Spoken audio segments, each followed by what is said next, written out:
Novel اسیر سلطنت کی ایپیسوڈ۔ تو چلیں اب شروع کرتی ہوں ناول کی ایپیسوڈ 22۔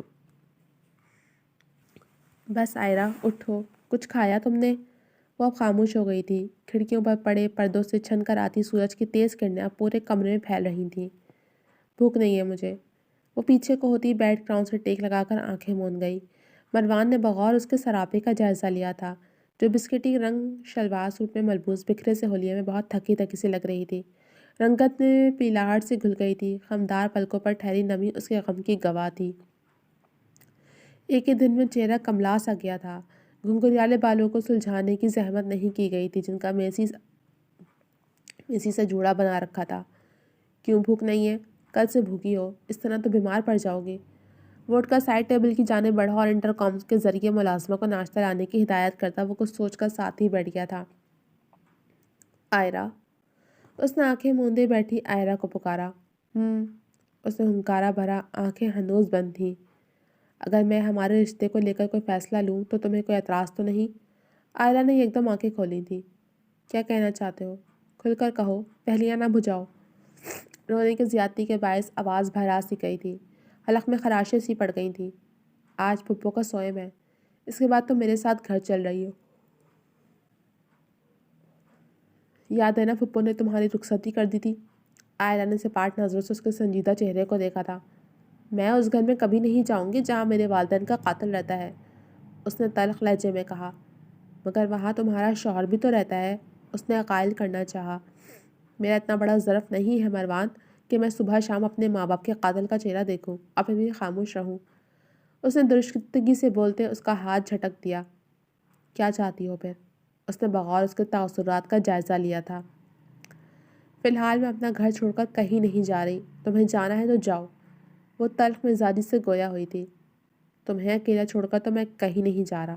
اب تم وہیں رہو گی جہاں میں یعنی تمہارا شوہر رہے گا۔ بہتر ہے اپنا مائنڈ میک اپ کر لو۔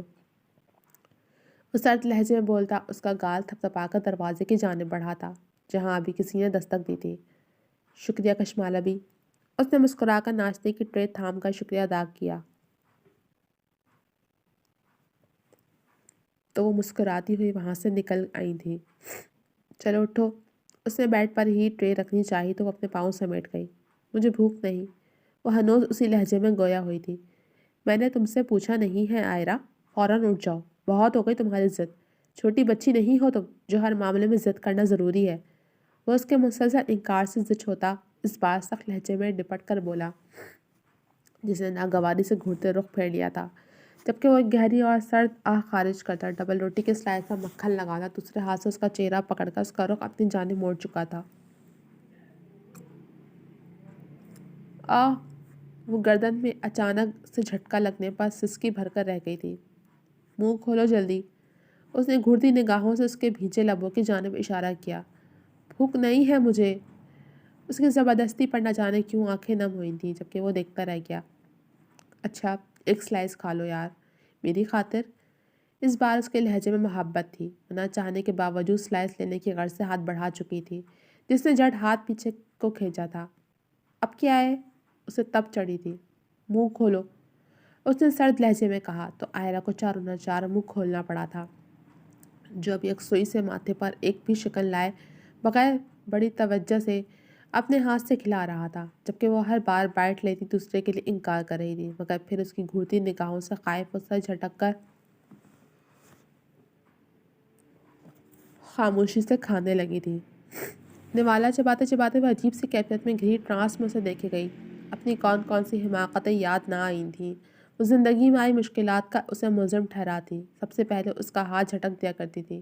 وہ ہمیشہ ہی اس کے باپ کے کیے کی سزا مروان کو دے کر نہ جانے کون سی تسکین حاصل کرنے کی کوشش کرتی تھی، جو ماتھے پر ایک بھی شکن لائے بغیر ہمیشہ ہی اس کی ڈھال بن کر اس کے ساتھ اس کا سہارا بن کر کھڑا ہوتا تھا، مگر وہ بھی کیا کرتی دل کے ہاتھوں مجبور جو تھی۔ ویسے نہایت ہی بے مروت ہیں آپ بیرسٹر صاحبہ۔ مجال ہے جو جھوٹے منہ ہی صحیح پوچھ لیا ہو کہ مروان آپ بھی تو کل سے بھوکے ہوں گے، تو ڈیئر ہسبینڈ آپ بھی کچھ کھا لیں۔ وہ اس کا ٹکٹکی باندھ کر خود کو دیکھنا نوٹ کر چکا تھا جو کسی گہری سوچ میں گم 3 سلائس کھا چکی تھی اور اسے خبر تک نہ ہوئی جبکہ اب وہ ابلے انڈوں کو سلائس میں کٹ کرتا، اس پر نمک کالی مرچ چھڑک کر کانٹے میں انڈے کا ٹکڑا پھنسا کر اس کی جانب بڑھا رہا تھا۔ وہ گڑبڑا کر ہوش میں آتی 3 دنوں بعد لبوں کے گوشوں میں مسکراہٹ نمودار ہوئی تھی۔ اسے مسکراتا دیکھ وہ بھی مسکرایا تھا، جو اب اس کے ہاتھ سے کانٹا لیتی اس کی جانب بڑھا چکی تھی، جو کانٹے سے نکل کر واپس پلیٹ میں جا گرا تھا۔ جبھی اس نے ہاتھ سے اٹھا کر ٹکڑا اس کی جانب بڑھایا۔ لو کھا لو ورنہ ساری زندگی تانے مارتے رہو گے۔ اس نے گھور کر آگے بڑھ کر اس کے ہاتھ سے کھایا تھا۔ آئرہ نے اس کی شرارت پر گھور کر دیکھا تھا، جس کی انگلیاں دھیرے سے لبوں سے مس ہوئی تھیں، جبکہ باقی کا ناشتہ وہ خود کر رہی تھی۔ چائے کا کپ لبوں سے لگاتے ایک بار پھر ماں کی یاد آنے پر چائے حلق میں اٹکتی محسوس ہوئی تھی۔ آئرہ، اس طرح بار بار رو کر تم صرف پھپھو کی روح کو تکلیف پہنچا رہی ہو اور کچھ بھی نہیں۔ اس نے چائے کا کپ نیچے رکھ دیا تھا، دل ایک بار پھر اداس ہوا تھا۔ پتہ نہیں اب کیا ہوگا، وہ اپنی روح میں بول گئی تھی۔ ابھی وہ مزید کچھ بولتی اس سے قبل ہی دروازے پر دستک ہوئی۔ وہ دونوں ہی چونکے تھے۔ تم بیٹھو، میں دیکھتا ہوں۔ وہ آنسو صاف کرتی اپنا دوپٹہ درست کرتی صحیح سے بیٹھی تھی۔ مقابل کھڑی شخصیت کو دیکھ دروازہ کھولتے مروان کی پیشانی پر بل نمودار ہوئے تھے، جو سفید کرتا شلوار میں ملبوس اپنے بیٹے کو بڑی سخت نگاہوں سے دیکھ رہے تھے۔ اس سے قبل کہ آئرہ آگے بڑھ کر دیکھتی، وہ آگے بڑھتے کمرے میں داخل ہوئے، جبکہ مروان نے ایک گہری سانس بھرتے بے یقینی سے کھڑی ہوتی آئرہ کو دیکھا تھا۔ یہ شخص مروان، یہ میری ماں کا قاتل میرے گھر میں کیا کر رہا ہے؟ وہ یکدم ہی اپنی جگہ چھوڑ کر کھڑی ہوتی، بے رب سے جملے ادا کرتی، حواس باختگی کے عالم میں غرائی تھی۔ ان کے قیام سے وہ لا علم تھی۔ کیا ہم 2 منٹ بیٹھ کر بات کر سکتے ہیں؟ انہوں نے ایک نظر اٹھا کر مقابل کھڑے اپنے بیٹے کو دیکھا تھا۔ مجھے کوئی بات نہیں کرنی۔ مروان، ان سے کہو کہ چلے جائیں یہاں سے، ورنہ میں ان سے کہو کہ جائیں یہاں سے۔ وہ ہذیانی سی ہو کر پاگلوں کی طرح چیخنے لگی۔ آئرہ یار ریلیکس۔ اس نے آگے بڑھ کر فوراً اس کو اپنے حصار میں لیا تھا، جبکہ اجمل صاحب کا چہرہ شدید سبکی کے باعث سرخ پڑ گیا تھا۔ مروان، اس سے کہو تماشا نہ کرے، میں یہاں سے اس کی ماں کا پرسہ کرنے آیا ہوں۔ وہ برہمی سے گویا ہوئے تھے۔ غصہ تو انہیں اپنے بیٹے پر آیا تھا، جو جورو کا غلام بنا کھڑا تھا۔ چلے جائیں یہاں سے، ورنہ میں ہر لحاظ بھول جاؤں گی۔ قاتل ہیں آپ میری ماں کے دف آپ سے باہر ہوتی، مروان کی گرفت میں مچلتی۔ اس سے قبل کہ وہ مزید کوئی غور افشانی کرتی، مروان نے سختی سے اپنی ہتھیلی اس کے لبوں پر رکھ کر اسے باز رکھنا چاہا تھا۔ وہ جو تڑپ کر روتی بار بار انہیں وہاں سے جانے کا بول رہی تھی۔ پاگل ہو گئی ہے یہ لڑکی تو۔ انہیں اسے دیکھ عجیب سی وحشت ہوئی تھی۔ ڈیڈ، آپ یہاں سے جائیں پلیز، وہ اس وقت اپنے سینس میں نہیں ہے۔ آئرہ اس وقت پپھری شیرنی بنی ہوئی تھی۔ اگر جو مروان نے اسے قابو نہ کیا ہوتا تو وہ شاید واقعی میں کچھ کر گزرتی۔ اجمل صاحب الٹے قدموں واپس پلٹ گئے تھے۔ آئرہ، ہوش میں آؤ، چلے گئے ہیں وہ۔ اس نے اپنی گرفت میں تڑپتی آئرہ کو جھنجھوڑ ڈالا تھا۔ وہ میرے گھر میں، انہیں کہو جائیں یہاں سے، ورنہ میں لحاظ نہیں کروں گی مروان۔ اسے سک کر روتی اس کے ہی باپ کے لیے نفرت آمیز الفاظ اگلتی، اس کے سینے پر سر رکھتے اپنا غم ہلکا کرنے لگی تھی۔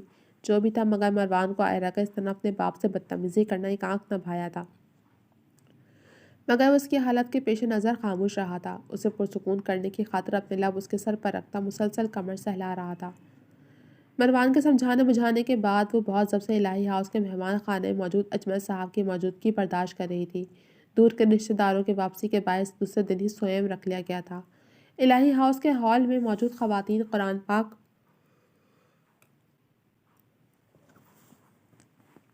پڑھنے میں مشغول تھیں۔ لیڈیز اور جینٹس کے لیے الگ الگ قرآن خوانی کا اہتمام کیا گیا تھا۔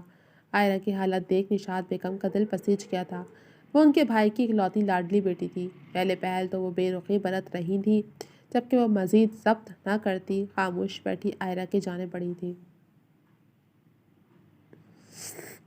مامی کے نہ صحیح پھپھی کے سینے سے لگ کر اپنا غم غلط کر سکتی ہو نا آئرہ۔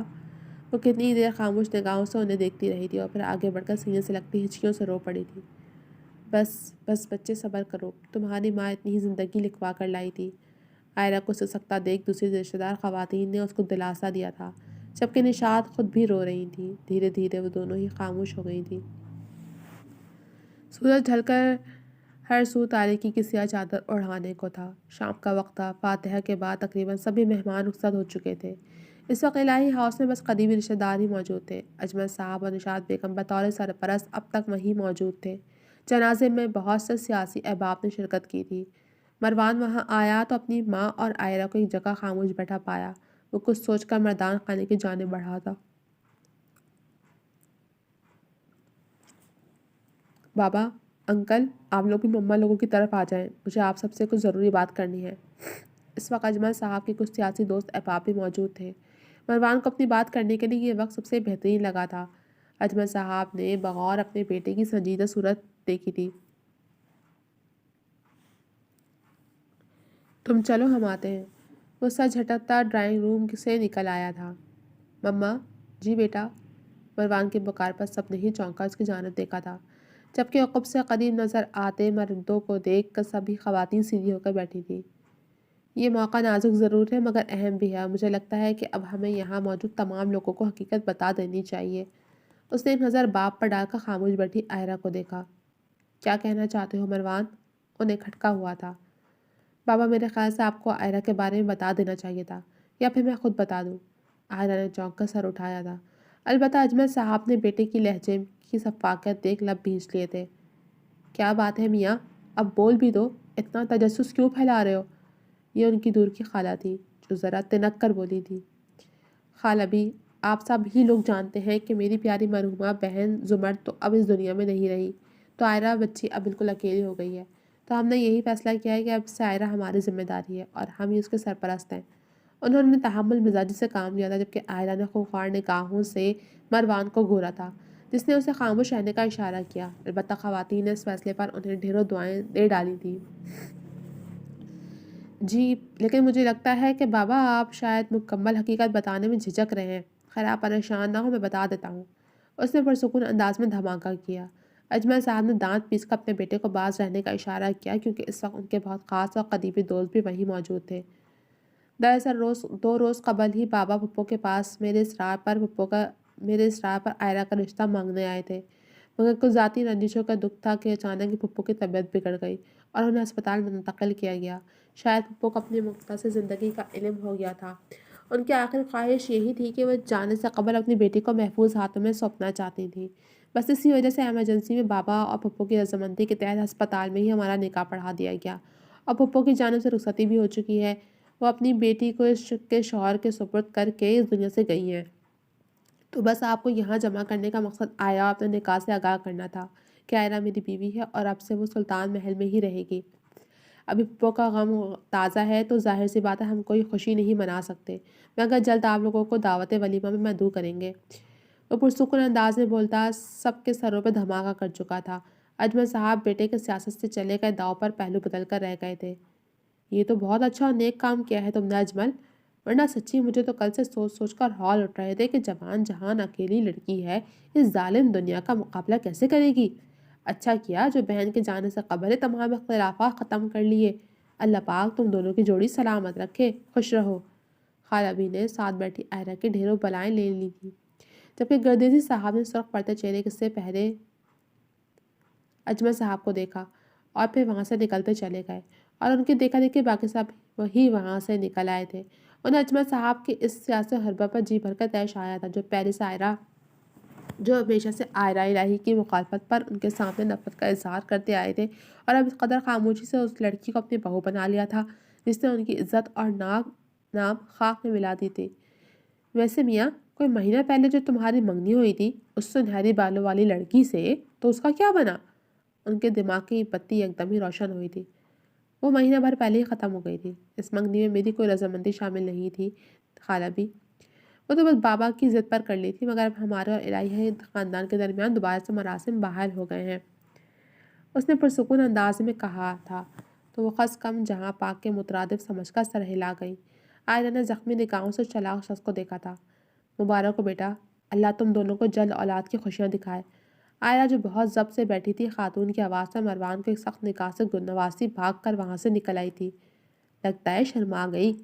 ایک خاتون نے عادت کے مطابق موقع کی نزاکت کو بھلا کر قیاس لڑایا، جبکہ مروان کی سنجیدہ نگاہوں نے دور تک اس کا پیچھا کیا تھا، جو نہ جانے اب کیوں ناراض ہوئی تھی۔ جی تو جناب، اب تک کے لیے صرف اتنا ہی۔ کیسی لگی آپ کو یہ ایپیسوڈ؟ کمنٹ سیکشن میں اپنی رائے کا اظہار ضرور کیجیے گا۔ کیا لگتا ہے آپ کو کہ مروان نے صحیح کیا؟ کیا یہ فیصلہ عائلہ کے حق میں بہتر ہے یا پھر اس نے سیاست سے کام لیتے باپ کی پوزیشن کلیئر کی ہے؟ اس بارے میں آپ لوگ کیا کہتے ہیں؟ تو جلد ملیں گے اگلے ایپیسوڈ کے ساتھ، تب تک کے لیے اجازت دیجیے، اللہ حافظ۔